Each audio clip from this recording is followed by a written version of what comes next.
అమ్మా, దేవుడంటే ఏంటి? అసలు దేవుడు ఎక్కడుంటాడు? దేవుడు ఎలా దేవుడయ్యాడు? అన్ని పవర్సు దేవుడికి ఎలా వచ్చింది? అయితే మన కళ్ళకి కనిపించడు, మనం పలకరిస్తే పలకడు.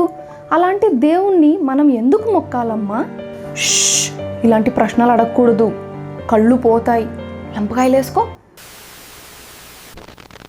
దేవుని గురించి సందేహించడం, విచారణ చెయ్యడం లేదా ప్రశ్నించడం పాపమా?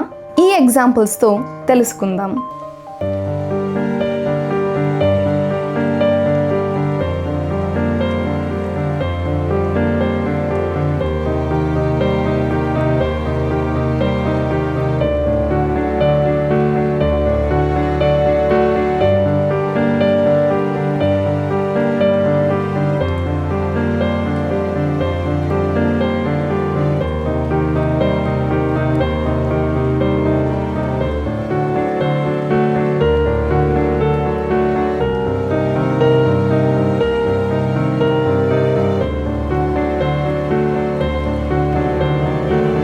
మనకేం చెప్తున్నాయి? దేవుని గురించి ప్రశ్నించడం పాపము కాదు, మన కర్తవ్యం.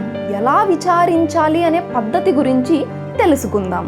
వాదన, చర్చ, టైం పాస్ లేదా సవాలు చేసే విధానంగా మనం ప్రశ్నించినప్పుడు సమాధానం అర్థం చేసుకునేటువంటి మనస్థితిని మనం కోల్పోతాం.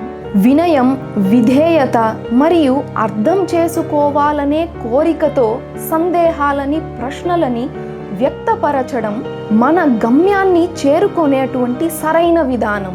ఎలాగైతే ఒక సిటిజన్ తన కంట్రీ గురించి రూల్స్ అండ్ రెగ్యులేషన్స్ తెలుసుకోవడం తన యొక్క కర్తవ్యం, బాధ్యత, అదేవిధంగా మానవ జన్మ తీసుకున్న ప్రతి వ్యక్తి భగవంతుని గురించి తెలుసుకోవడం, తనకున్నటువంటి ప్రశ్నలకి సమాధానం వెతుక్కోవడం తన యొక్క కర్తవ్యం. ఇలాంటి మరింత ఇంపార్టెంట్ విషయాలు తెలుసుకోవడానికి కోసం please keep following the channel. No god, no god. Hare Krishna.